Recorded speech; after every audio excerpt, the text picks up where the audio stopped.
Sejam todos bem-vindos novamente à continuidade do nosso curso em Teoria do Estado Moderno e Contemporâneo. Eu gostaria de lembrar a todos que nós estamos aqui analisando os elementos do Estado. Nossas aulas têm uma duração limitada, não é? Em função exatamente do curso ser ministrado à distância.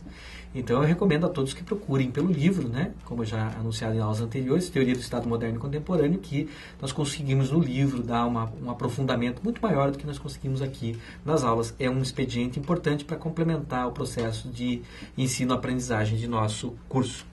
Voltando aqui, na aula passada nós examinamos o elemento humano, né, e descartamos algumas noções, como população, como nação, e acabamos elegendo aqui o conceito de povo, no sentido jurídico, principalmente, como o elemento humano típico do Estado, ou seja, o conjunto dos nacionais, aquelas pessoas que detêm o vínculo da nacionalidade, que gera direitos e deveres específicos para elas e faz com que elas sejam membros, né, efetivos dessa sociedade política. Examinamos também alguns outros conceitos, como o conceito de súdito, que também é importante para entender esse elemento humano, embora nem sempre esteja presente e seja secundário nesse aspecto. Na presente aula, nós vamos examinar o terceiro dos elementos da analítica do Estado. Nós já falamos que a teoria predominante é essa teoria tríplice, né? Uma teoria que vê três elementos como constitutivos do Estado. Esse elemento material, que como já vimos é o território. Esse elemento humano, que como já vimos é a noção de povo em sentido jurídico. E o elemento político, que é talvez o mais importante dos três, no sentido de que sem ele não há sociedade política e, portanto, não há Estado, e também no sentido de que é ele que conforma os outros dois. Nós vamos explicar um pouquinho isso nessa aula. Então, não há Estado sem esse elemento político, que é absolutamente essencial para a compreensão de qualquer sociedade politicamente organizada e do Estado, como espécie de sociedade politicamente organizada que é, não é? Esse elemento político normalmente é designado, é referido como sendo a soberania. Essa doutrina conhecida, que remonta ao pensamento de Jean Bodin, né, mas que é desenvolvida por vários outros autores, vários outros pensadores políticos, né, é uma noção muito difundida. A ideia de um poder peculiar, um poder único, né, um poder que é titularizado e detido apenas pelo Estado. Um poder que é superior a qualquer outro, um poder que se traduz, de um ponto de vista externo, numa completa independência do Estado com relação a qualquer outro ente, qualquer outro Estado ou qualquer outro ente internacional, e de um ponto de vista interno com um poder peculiar, superior a qualquer outro poder social, com um poder que é visto como irresistível, como inevitável. Isso está relacionado até mesmo com aquela noção de que o Estado monopoliza a coação física, o Estado monopoliza os meios do exercício da violência na sociedade moderna e na sociedade contemporânea. Então, existe uma noção que é muito difundida que descreve esse elemento político, o poder político que é típico de qualquer Estado, como sendo esse poder sui generis, esse poder superior, esse poder supremo, né, denominado normalmente soberania. Né? É uma noção que é importante para a gente entender o Estado moderno. O que nós temos que fazer é uma observação no sentido de reconhecer que a soberania talvez seja um conceito um tanto quanto exagerado. Esses atributos tradicionalmente associados à soberania, como poder supremo, absoluto, irresistível, indivisível, inalienável e assim por diante, são conceitos que estão muito idealizados, são conceitos que estão vinculados a uma ideologia, né, que está associada até àquele momento do surgimento do Estado moderno.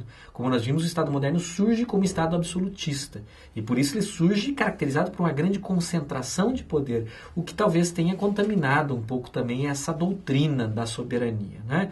Existem muitos autores, então, que contestam essa ideia de soberania como um poder limitado, incontrastável, irresistível, e demonstram, né, que o poder do Estado muitas vezes está limitado, seja de fato ou seja de direito por outros fatores. Os Estados modernos muitas vezes têm o seu poder limitado em face de outros Estados, ou por fatores sociológicos, ou por fatores políticos internos, ou locais, regionais, né, envolvendo Estados vizinhos, ou mesmo organizações internacionais.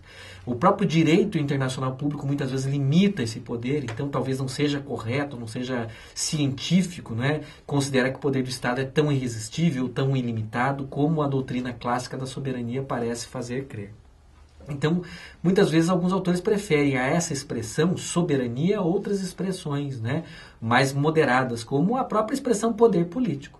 se nem todos os autores concordam que o Estado é soberano nesse sentido clássico da doutrina da soberania, como um poder único, exclusivo e ilimitado, né, todos os autores vão concordar que o Estado tem que ter poder político. É um poder significativo, um poder relevante, poder que representa autonomia com relação a outras entidades externas, né, que fazem com que o Estado não seja, pelo menos de um ponto de vista formal e jurídico, subordinado a nenhuma autoridade superior a ele, não é? E um poder que, do ponto de vista interno, faz com que o Estado se sobressaia de maneira geral em relação a outras organizações sociais, a outros entes que estão presentes na sociedade. Mas talvez não um poder tão absoluto, tão extremo, né, tão insubordinado a qualquer fator, né, ou a qualquer constrangimento, como se cria na doutrina, como se acreditava na doutrina mais clássica da soberania. Então não há que se negar que existe um poder político que é importantíssimo para compreender o Estado, um poder que é um poder muito importante. Além desse aspecto, né, além dessa relevância que o poder político tem até por se tratar de uma sociedade politicamente organizada, existe um outro aspecto interessante e importante de se frisar.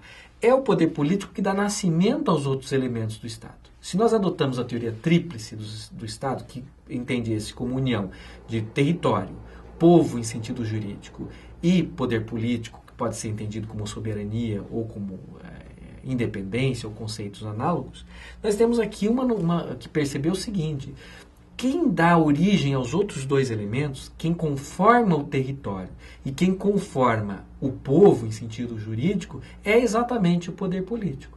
Como surge um Estado? Surge a partir da afirmação de um poder político por um grupo que consegue dominar um determinado espaço, não é?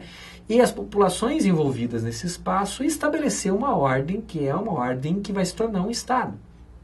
Um sistema político, uma sociedade politicamente organizada, como nós examinamos desde o início do nosso curso. Então nós percebemos que, de certa maneira, o território é fruto desse poder político, assim como o povo, em sentido jurídico, também é fruto desse poder político. O território vai se estender até onde esse poder político conseguir se afirmar. As dimensões desse poder político que delimitam mais ou menos o território, que estabelecem as fronteiras, que são os limites desse território. O Estado vai tender a abranger tanto o território quanto ele tenha poder político para manter a exclusividade de poder sobre esse território, que é típica do Estado moderno e do Estado contemporâneo. E não conseguirá se estender para além desse limite. Ou seja, é a amplitude do poder do Estado, de certa maneira, que define a amplitude do seu território. E, da mesma maneira, quem será integrante do Estado? Quem vai fazer parte do elemento humano que compõe essa sociedade politicamente organizada? São aqueles indivíduos que, de acordo com o direito que o Estado edita, com base no seu poder de império, que é baseado nesse poder político, nessa soberania, são esses indivíduos que vão fazer parte da sociedade politicamente organizada. Ou seja, a própria nacionalidade, os próprios direitos e deveres decorrentes da nacionalidade são, em última análise, fruto desse poder político. Então vejam que interessante. É o poder político, cuja análise nós deixamos por último, que dá nascimento tanto ao território quanto ao próprio conceito jurídico de povo, que é importante para compreender o elemento humano que é essencial para o Estado moderno e para o Estado contemporâneo. Então, esse elemento que nós deixamos por último, deixamos propositalmente porque é o elemento mais importante no sentido de que ele dá causa aos outros dois. Todos os três são considerados pela maioria dos autores como imprescindíveis para a caracterização de um Estado na contemporaneidade. Mas aquele elemento que dá causa aos outros dois, que gera os outros dois, que configura e conforma os outros dois, parece ser meio que sem margem para muitas dúvidas, exatamente o elemento político. A maioria dos autores se filia, como já dito, a essa teoria tríplice, ou seja, vê nesses três elementos, território, povo e soberania ou poder político, os elementos necessários e suficientes à caracterização de um Estado. Existem alguns autores que adotam uma teoria que é chamada de quádrupla, que nós já fizemos menção em aulas anteriores, que agrega um quarto elemento.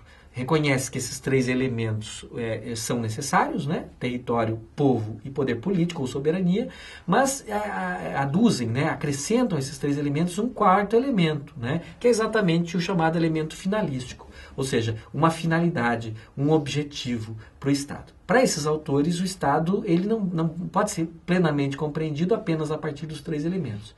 Para eles, o Estado, como um empreendimento humano, como atividade humana que é, tem que ser necessariamente dotado de finalidade. Então, muitos autores adotam essa visão também. O Estado tem que ter um fim também.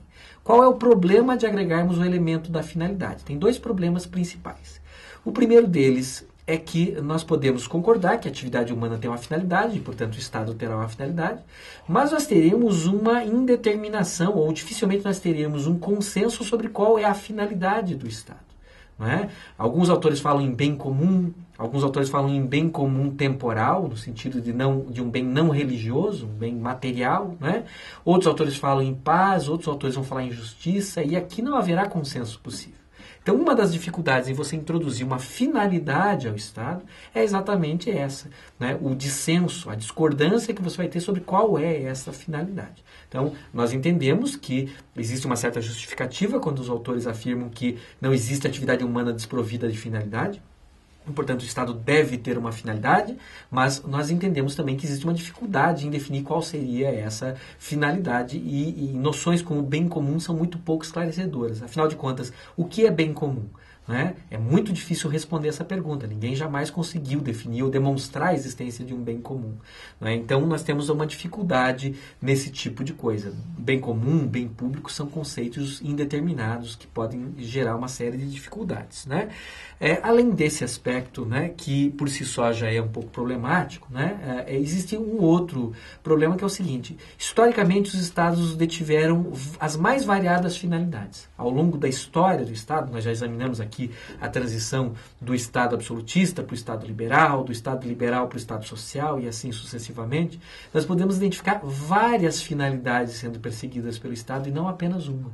Em diferentes momentos históricos, em diferentes lugares, o Estado teve diferentes finalidades. O Estado liberal tinha finalidades diferentes do Estado social. Eles se preocupavam muito mais com a segurança jurídica, muito mais com a igualdade apenas do ponto de vista jurídico, ou no máximo jurídico-político, do que com questões de segurança material, com questões envolvendo redução de desigualdade, ou algo assim, que é algo que é típico do Estado social.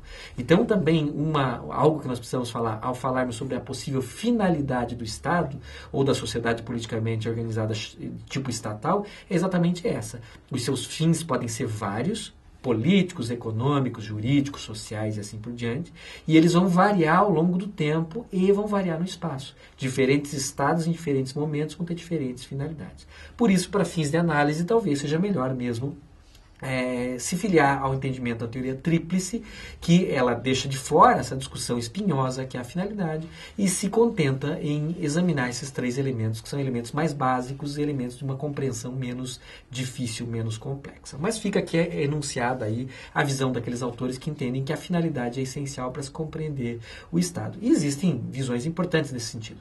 Tem autores que afirmam que o Estado busca o bem público, o bem comum, e que isso é essencial para entender o Estado, até para não estar justificando qualquer sociedade política opressiva como um Estado. Mas isso também gera os seus problemas, porque nós tivemos estados de vários tipos, nós tivemos estados autoritários, totalitários, estados que a gente poderia discutir se realmente buscavam o bem comum, ou um bem público, ou se buscavam outra coisa, e que se nós considerássemos uma finalidade com o bem comum ou bem público como essencial ao Estado, deixariam de ser considerados Estados. Esse é o segundo problema que eu havia mencionado. E nós teríamos dificuldade em enquadrar essas sociedades, em definir essas sociedades como outra coisa que não Estados. Essas sociedades são consideradas, embora autoritárias, ou embora totalitárias, ou embora fascistas, elas são consideradas Estados historicamente. E não seria algo produtivo, a partir dessa inclusão do elemento finalístico, retirá-las do conceito de Estado, né, e deixá-las sem fazerem parte de um conceito capaz de explicá-las. Então, vários problemas se apresentam para quem introduz esse elemento finalístico, de modo que talvez seja melhor ficar com a classificação tríplice, entendendo o Estado como composto pelos três elementos: elemento material, geográfico, elemento humano e elemento político. É isso, até aqui nós finalizamos a nossa análise dos elementos constitutivos do Estado. E na aula seguinte nós vamos continuar examinando o poder do Estado, o governo e outras questões envolvidas com esse tema importante que é objeto do nosso curso. Obrigado e até a próxima aula.